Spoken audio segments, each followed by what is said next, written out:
دل کے کشور کو تہو بالا کر دیا تھا، اسے صرف خوش الہان آواز کا نتیجہ نہیں قرار دیا جا سکتا۔ یقیناً اس کے پیچھے کوئی ایسی حقیقت بول رہی ہے جس کا رشتہ روح انسانی کے ساتھ منسلک ہے۔ پھر اگر نماز نشست و برخاست ہی کا نام ہے تو پھر میرے دل کو کیا ہو گیا ہے؟ قیام و قعود کے سوا انسانوں کی زندگی میں اور کیا ہے؟ پھر دنیا میں کتنے دل ہیں جو کسی کی نشست و برخاست پر عاشق ہوئے ہیں؟ اگر واقعتاً نماز کی یہی حقیقت ہے تو دل دیوانہ کی لغزش میں کوئی شبہ نہیں ہے۔ پھر سوچتی ہے کہ اتنی آسانی سے دل کی تکثیر کا فیصلہ نہیں کیا جا سکتا۔ ہو نہ ہو یہ نماز بھی اسی عالم کی چیز ہے جہاں انسانی روحوں کا مزاج ڈھلتا ہے اور جہاں سے مانوی حیات کے چشموں کا دھارا پھوٹتا ہے۔ حسب معمول دوسرے دن عصر کے وقت ملا جی ٹیوشن پڑھانے کے لیے تشریف لائے۔ جو ہی ان کے قدموں کی آہٹ ملی، فرط شوق سے صاحبزادی کا دل اچھلنے لگا۔ بڑی مشکل سے سورج ڈوبا اور ملا جی مغرب کی نماز کے لیے کھڑے ہوئے۔ شہزادی قبل از وقت ہی پس پردہ کان لگائے کھڑی تھی۔ قرآن کی آواز کان میں پڑتے ہی دل کا حال بدلنے لگا۔ روح نغمہ جاوید کے کیف میں ڈوب گئی۔ آج دل ہی متاثر نہیں ہوا تھا بلکہ آنکھیں بھی اشکبار تھیں۔ کئی بار رومال سے بہتے ہوئے آنسو خشک کیے، لیکن چشمہ سیال کی طرح اس وقت تک سیلاب امڑتا رہا جب تک ملا جی نے نماز ختم نہ کر لی۔ اسی عالم کرب میں کئی مہینے گزر گئے۔ دل کے شور محشر سے کوئی واقف نہ تھا۔ ہر روز مغرب کی نماز کے وقت پردہ در سے لگا ہوا جذبات کے تلاطم کا جو طوفان امڑتا تھا، خود ملا جی کو بھی اس کی خبر نہیں تھی۔ اب کئی مہینے کے عرصے میں مسیحی گھرانے کی دوشیزہ نامعلوم طور پر اسلام سے بہت قریب ہو چکی تھی۔ نماز اور قرآن کے عشق نے اب اسے اس راستے پر لا کر کھڑا کر دیا تھا جو کسی بھی وارفتہ حال مسافر کو ذرا سی دیر میں مدینے تک پہنچا دیتا ہے۔ دوسرے لفظوں میں دل اس رسول صلی اللہ علیہ وآلہ وسلم کی غائبانہ عقیدت سے سرشار ہوتا جا رہا تھا، جس نے دنیا کو قرآن اور نماز جیسی نعمت لازوال سے بہرہ اندوز کیا۔ اکثر رات کی تنہائی میں سوچا کرتی تھی کہ جس رسول صلی اللہ علیہ وآلہ وسلم کے لائے ہوئے پیغام میں یہ کشش ہے، خود اس رسول میں کتنی کشش ہوگی۔ بلا وجہ عرب کے صحرا نشین اس پر شیفتہ نہیں تھے۔ اس کی زیبائی کا یہی جلوہ کیا کم ہے کہ آج اس کے نادیدہ عشاق سے ساری دنیا بھر گئی۔ یقیناً محمد صلی اللہ علیہ وآلہ وسلم کی عظمت ایک سراپا حقیقت کا نام ہے۔ ناز کی پلی ہوئی لاڈلی بیٹی روزانہ صبح کو نئے کپڑے زیب تن کر کے باپ کو آداب کیا کرتی تھی۔ باپ کے دل کی شادابی اور روح کی آسودگی کا یہ سب سے بڑا ذریعہ تھا۔ آج وہ بڑی سج دج سے آداب کرنے آئی تھی۔ آداب سے فارغ ہو کر مچلتے ہوئے ناز میں کہا، فادر ایک درخواست پیش کروں، قبول فرمائیے گا۔ بیٹی کے ان الفاظ پر باپ کی روح جھوم اٹھی۔ شفقت پدری کا جذبہ پھوٹ پڑا۔ فرط محبت میں بے قابو ہو کر جواب دیا، میری لخت جگر، ساری زندگی یہ آرزو رہ گئی کہ دوسرے بچوں کی طرح تم بھی کچھ فرمائش کرو اور میں اسے پوری کر کے تمہاری مسرتوں کا تماشا دیکھوں، لیکن نہ جانے تمہاری افتاد تبے کیسی واقع ہوئی ہے کہ آرزو تشنا ہی رہی۔ اب جب کہ زندگی میں پہلی بار اپنے ارمان کے اظہار کے لیے تمہاری زبان کھلی ہے تو کیا اب یہ بھی پوچھنے کی ضرورت ہے کہ میں اسے قبول کروں گا یا نہیں؟ تمہارے علاوہ کون میری زندگی کی امیدوں کا مرکز ہے جس کے لیے کوئی بات اٹھا رکھوں گا؟ بیٹی نے نگاہ نیچی کیے، رکتے جھجکتے ہوئے بڑی مشکل سے اتنے الفاظ ادا کیے کہ مجھے اجازت دیجیے کہ ملا جی سے میں فارسی کی تعلیم حاصل کروں۔ باپ نے یہ سن کر کہکا لگایا اور بیٹی کو تھپکاتے ہوئے کہا، اتنی ذرا سی بات کے لیے تم نے اتنی زبردست تمہید باندھی؟ میرا تو گمان تھا کہ تم کوئی بہت اہم فرمائش کرنے والی ہو۔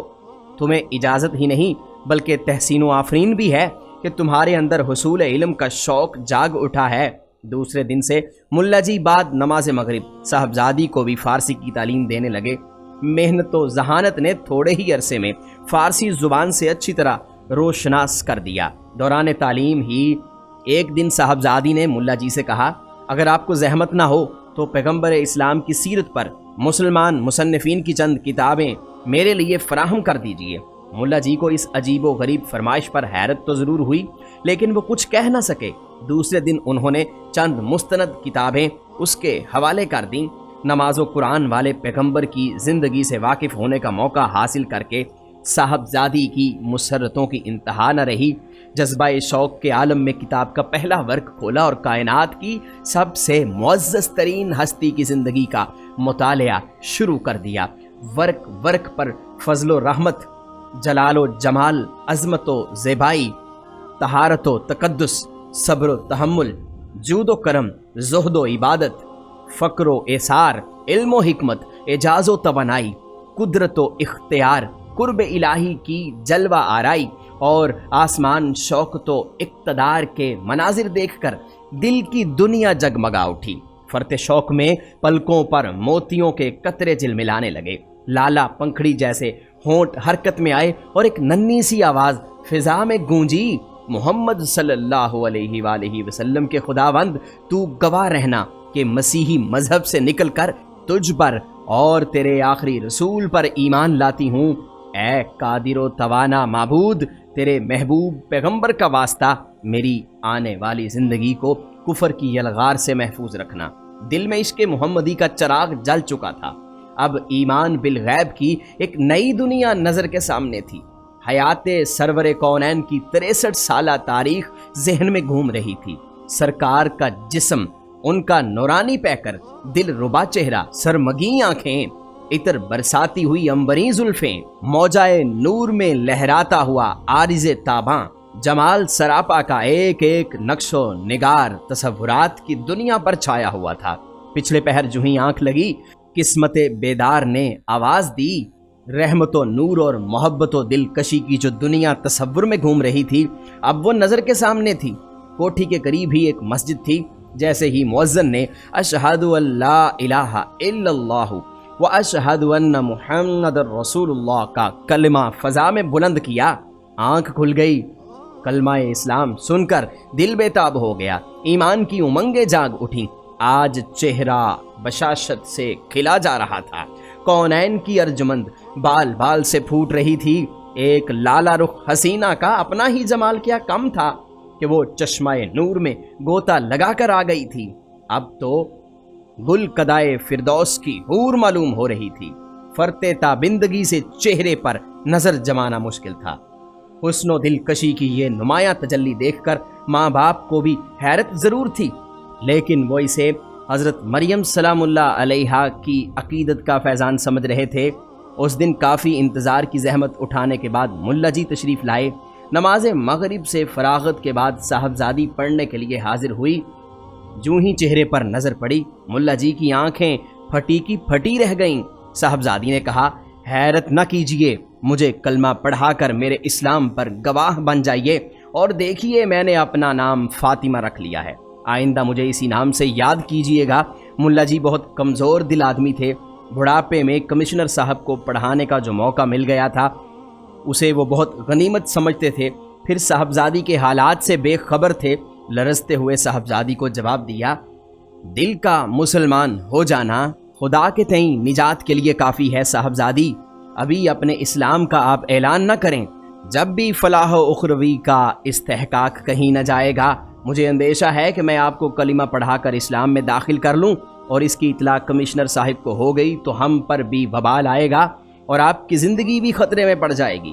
صاحبزادی ملا جی کی کمزوریوں سے واقف تھی، یہ جواب سن کر خاموش ہو گئی۔ فارسی کی تعلیم ختم ہو جانے کے بعد فاطمہ نے قرآن مجید کی تعلیم کا سلسلہ شروع کیا۔ ملا جی کی آمد و رفت کا سلسلہ وہ منقطع نہیں کرنا چاہتی تھی۔ اسے توقع تھی کہ مستقبل کی کوئی ضرورت بھی ان سے متعلق ہو سکتی ہے۔ اب فاطمہ گھر والوں کی نظروں سے چھپ چھپا کر نماز بھی پڑھنے لگی تھی۔ صبح کے وقت قرآن کی تلاوت بھی کیا کرتی تھی۔ چونکہ اس کے کمرے میں ابتدا ہی سے کسی کو داخل ہونے کی اجازت نہ تھی، اس لیے اس کی زندگی کا اکثر حصہ صیغہ راز میں تھا۔ دل کے خاموش انقلاب کی گو والدین کو خبر نہیں تھی، لیکن باطن کی تطہیر اور روحانی تقدیس کا اثر نامعلوم طور پر اس کے گرد و پیش میں نمایاں تھا۔ خاندان کے دلوں میں صرف اس کی محبت و شفقت ہی کا نہیں، توقیر و احترام کا جذبہ بھی پیدا ہو گیا تھا۔ اس کی شخصیت کا اثر بغیر کسی ظاہری سبب کے لوگوں کے تحت الشعور پر چھاتا جا رہا تھا۔ وہ رات کی تنہائی میں اپنی خوابگاہ کے اندر کیا کرتی تھی اس کی خبر کسی کو بھی نہیں تھی، لیکن ملا جی کے ذریعے صرف اتنا معلوم ہو سکا تھا کہ وہ اپنی زندگی کو سرور کونین صلی اللہ علیہ وآلہ وسلم کی زندگی کے سانچے میں ڈھالنے کا بہت زیادہ اہتمام کرتی تھی۔ سب کے سو جانے کے بعد وہ اپنا کمرہ اندر سے بند کر کے عشاء کی نماز پڑھتی، اس کے بعد سو جاتی، پھر تہجد کے لیے اٹھتی اور تا دم سحر گریہ و مناجات، تسبیح و تحلیل اور درود و سلام میں مشغول رہتی۔ اس کے دل کا آئینہ اتنا شفاف ہو گیا تھا کہ عالم غیب کے انوار و اسرار کا وہ کھلی آنکھوں سے تماشا دیکھا کرتی تھی۔ اب آہستہ آہستہ اس کی زندگی کا رشتہ دوسرے مشاغل سے ٹوٹتا جا رہا تھا۔ گھنٹوں وہ کھوئی کھوئی سی رہنے لگی۔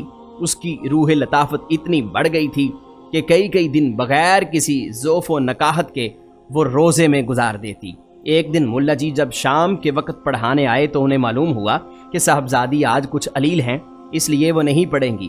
جو ہی وہ واپس جانا چاہتے تھے کہ آیا نے اطلاع دی صاحبزادی اپنے حجرہ خاص میں آپ کو بلا رہی ہے۔ ملا جی ہمت کر کے کمرے کے اندر داخل ہوئے، دیکھا تو فاطمہ بستر پر دراز تھی۔ قدم کی آہٹ پاتے ہی اٹھ کر بیٹھ گئی اور نہایت سرگوشی کے ساتھ ملا جی سے کہا، آپ کے احسانات سے میری گردن ہمیشہ بوجھل رہے گی کہ آپ کی وجہ سے مجھے ایمان نصیب ہوا اور حبیب خدا کی دولت عشق سے میری زندگی کیف و سرور کے ایک نئے عالم میں داخل ہو گئی۔ اب میں روحانی قرب کی اس منزل پر ہوں جہاں ایک لمحے کے لیے بھی میرے سرکار صلی اللہ علیہ وآلہ وسلم آنکھوں سے اوجھل نہیں ہوتے۔ آثار و قرائن شہادت دے رہے ہیں کہ اب میں حیات کے آخری لمحے سے گزر رہی ہوں۔ عالم قدس کا پیامی جلد ہی آنے والا ہے، میں بھی اس کی منتظر آنکھوں سے راہ دیکھ رہی ہوں۔ رخت سفر باندھ کر میں نے اپنی تیاری مکمل کر لی ہے۔ اپنے انجام کی فیروز بختی پر دل اتنا مطمئن ہے کہ مسکراتے ہوئے اجل کا خیر مقدم کروں گی۔ صرف ایک آرزو ہے جس کے لیے میں نے آپ کو اس وقت زحمت دی ہے، بعد مرگ میری وصیت پوری کرنے کا اگر آپ یقین دلائیں تو عرض کروں۔ اتنا کہتے کہتے اس کی چمکتی ہوئی آنکھیں آنسوؤں سے بھر گئیں۔ ملا جی بھی اپنے تئیں سنبھال نہ سکے اور وہ بھی اشک بار ہو گئے۔ بررائی ہوئی آواز میں جواب دیا، خدا آپ کی زندگی کا اقبال بڑھائے، آپ کی عمر کی برکتوں کو دراز کرے۔ نصیب دشمنا مرگ ناگہاں کی خبر سننے کے لیے ہم ہرگز تیار نہیں، لیکن علم الہی میں اگر یہی مقدر ہوا تو کوئی اسے ٹال نہیں سکتا۔ آپ اپنی آرزو کا برملا اظہار کیجئے، میں اس کی تعمیل کا آپ کو یقین دلاتا ہوں۔ صاحبزادی نے رازدانہ لب و لہجے میں کہا، آپ جانتے ہیں کہ میرے قبول اسلام کی خبر گھر والوں کے علم میں نہیں ہے، وہ تاہنوز مجھے اپنے آبائی مذہب کا پیروکار سمجھ رہے ہیں۔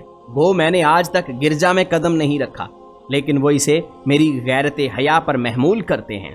اس پر مجھے یقین ہے کہ وہ بعد مرگ میری تجہیز و تکفین مسیحی مذہب کے مطابق کریں گے اور مسیحی قبرستان میں میرا مدفن بنائیں گے۔ میں نہیں چاہتی کہ اپنا اسلام ظاہر کر کے میں آپ کو اور یہاں کے دوسرے مسلمانوں کو آفات کا نشانہ بناؤں، اس لیے میری مؤدبانہ گزارش ہے کہ بعد مرگ جب وہ مجھے عیسائیوں کے قبرستان میں دفن کر دیں تو رات کے کسی حصے میں میرا تابوت نکال کر اسلامی طریقے کے مطابق مجھے کسی مسلمانوں کے قبرستان میں دفن کر دیں، تاکہ اہل ایمان کے جوار میں رہ کر میری روح کو دائمی سکون حاصل ہو۔ ملا جی نے برستی ہوئی آنکھوں سے وصیت کی تعمیل کا یقین دلایا۔ فاطمہ نے آخری سلام کرتے ہوئے کہا کہ اب قیامت ہی کے دن فاتح محشر کے سائے کے نیچے ہماری آپ سے ملاقات ہوگی۔ یہ کہتے ہوئے ملا جی کو رخصت کیا۔ صبح کے وقت سارے شہر میں کوہرام مچا ہوا تھا کہ کمشنر صاحب کی لاڈلی بیٹی کی وفات کی خبر بجلی کی طرح ہر طرف پھیل گئی تھی۔ اقارب و احباب اور غم گساروں کے ہجوم سے کوٹھی میں تل رکھنے کی جگہ باقی نہ تھی۔ اس اچانک حادثے سے سارے خاندان پر غم کے بادل چھا گئے تھے۔ ماں باپ کی حالت نہایت قابل رحم تھی، شدت علم سے وہ پاگل ہو گئے تھے۔ اکلوتی بیٹی کی مرگ ناگہاں ان کے لیے قیامت سے کم نہ تھی۔ ماتم و فغاں کے شور میں دوپہر کے وقت جنازہ اٹھا۔ عیسائی مذہب کی رسوم کے مطابق لاش ایک تابوت میں بند کر دی گئی۔ جنازے کے وقت ساتھ ساتھ ملا جی بھی نم آنکھوں سے چل رہے تھے۔ عیسائی قبرستان میں پہنچ کر تابوت کو ایک پختہ قبر میں اتارا گیا اور اوپر سنگ مرمر کی سل رکھ کر قبر کا کھلا ہوا حصہ بند کر دیا گیا۔ دفن کی آخری رسم ادا ہو جانے کے بعد لوگ قبرستان سے واپس لوٹ گئے۔ ملا جی اپنے ذہن میں قبر کا نشان اچھی طرح محفوظ کر کے سب کے بعد واپس ہوئے، سیدھے کمشنر صاحب کی کوٹھی پر پہنچے اور ڈبڈبائی ہوئی آنکھوں کے سامنے کلمہ تعزیت کہہ کر گھر واپس چلے گئے۔ آج انہیں پوری رازداری کے ساتھ ایک اہم فرض انجام دینا تھا۔ اقدام اتنا سنگین تھا کہ ہر قدم پر خطرات کے اندیشے راہ میں حائل تھے۔ رات کی تنہائی میں لوگوں کی نظروں سے بچ کر عیسائی قبرستان سے کسی لاش کو منتقل کرنا اتنا آسان کام نہیں تھا۔ حالات کی نزاکت سوچ کر ملا جی کانپ اٹھے، لیکن ایک مرنے والی سے کیے ہوئے وعدے کی تکمیل بھی ضروری تھی۔ اسلام کا رشتہ اخلاص بھی اس امر کا مقتضا تھا کہ جیسے بھی ہو اس فرض کو انجام دیا جائے۔ ملا جی کا ضمیر اندر سے جاگ اٹھا تھا۔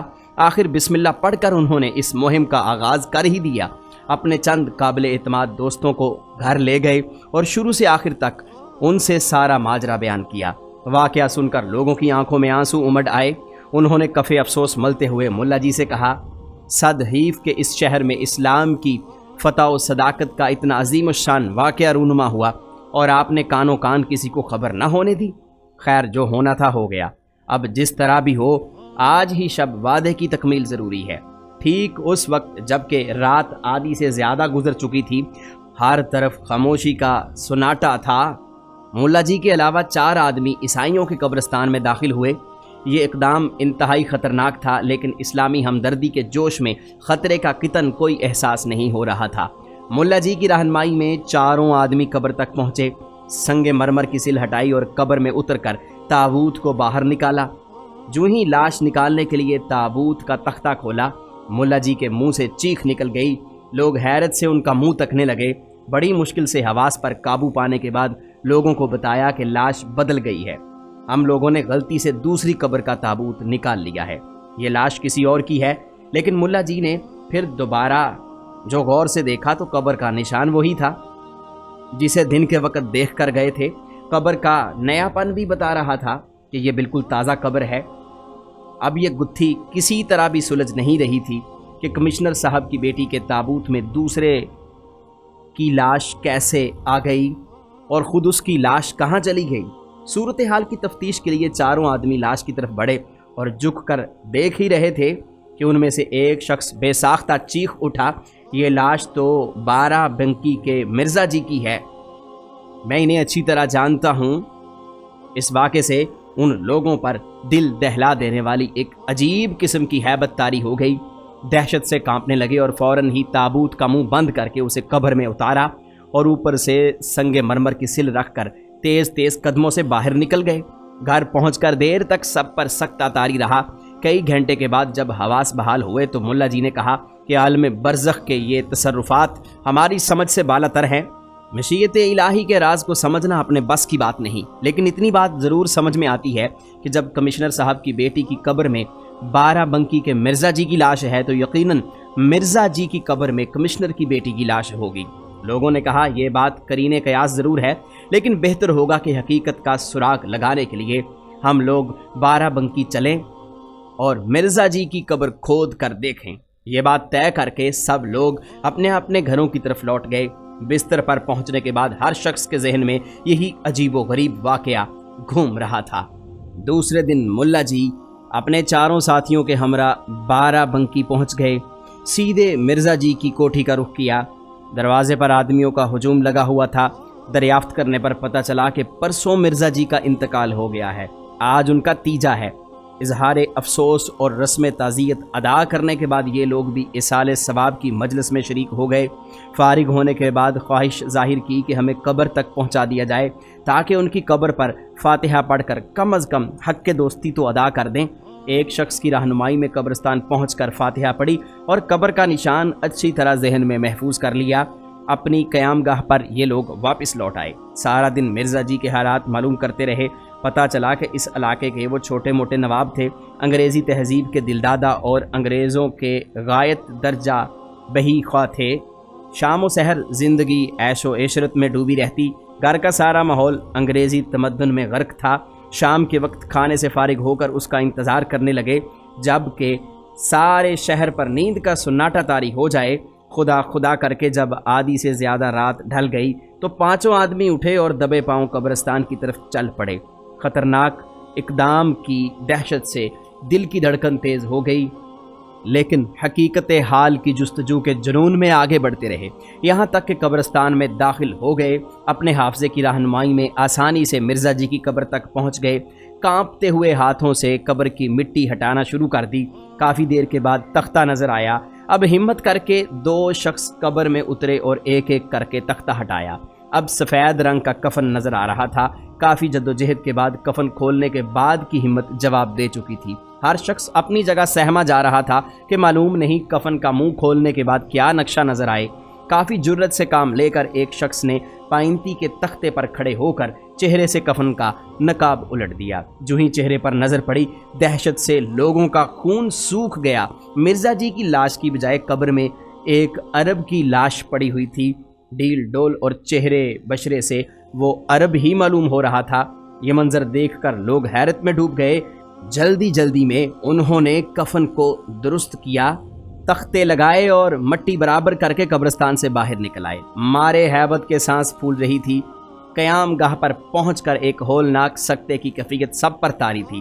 قدرت کا یہ عجیب و غریب تماشا سمجھ میں نہیں آ رہا تھا کہ آخر کمشنر کی لڑکی کی لاش کہاں چلی گئی۔ نیند کچھ زیادہ گہری نہیں تھی، صرف پلک جھپکی تھی کہ ملا جی نے ایک نہایت حسین و دلکش خواب دیکھا۔ وہی کمشنر کی بیٹی فاطمہ حوران خلد کے جھرمٹ میں سامنے کھڑی مسکرا رہی ہے۔ قریب آ کر اس نے سلام کیا۔ عالم برزخ کی کہانی بیان کرتے ہوئے اس نے کہا، میری روح جب عالم بالا کی طرف لائی گئی تو رحمت الہی نے مجھے ڈانپ لیا۔ میرے کفن کا تار تار بارش نور میں بھیگ گیا۔ میرے گمان سے زیادہ رحمت نے میری توقیر و اعزاز کا اہتمام فرمایا۔ حوران خلد نے مجھے چشمہ نور میں غوطہ دیا، میں نکھر گئی۔ میرے حسن کی چاندنی جنت کے میدانوں میں ہر طرف بکھر گئی۔ میں دیکھ رہی ہوں کہ عالم برزخ میں ہر طرف شوکت محمدی کے جھنڈے گڑے ہوئے ہیں۔ سارے انبیاء و مرسلین ان کے دربار کے نیاز مند حاضر باش ہیں۔ جب میری روح ان کی بارگاہ میں لائی گئی تو تجلیات کی تیز بارش سے آنکھیں خیرہ ہو گئیں۔ ان کی ناز بردار رحمتوں نے میری ہستی کا فروغ بڑھا دیا۔ حکم ہوا کہ میری لاش طیبہ کی سرزمین پر منتقل کر دی جائے، اسی خطہ اقدس میں جہاں 80,000 عاشقان جمال آسودہ خواب میں ہیں۔ جس دن میری لاش عیسائیوں کے قبرستان میں دفن کی گئی، اسی دن 3 لاشیں اپنی اپنی قبروں سے منتقل کی گئیں۔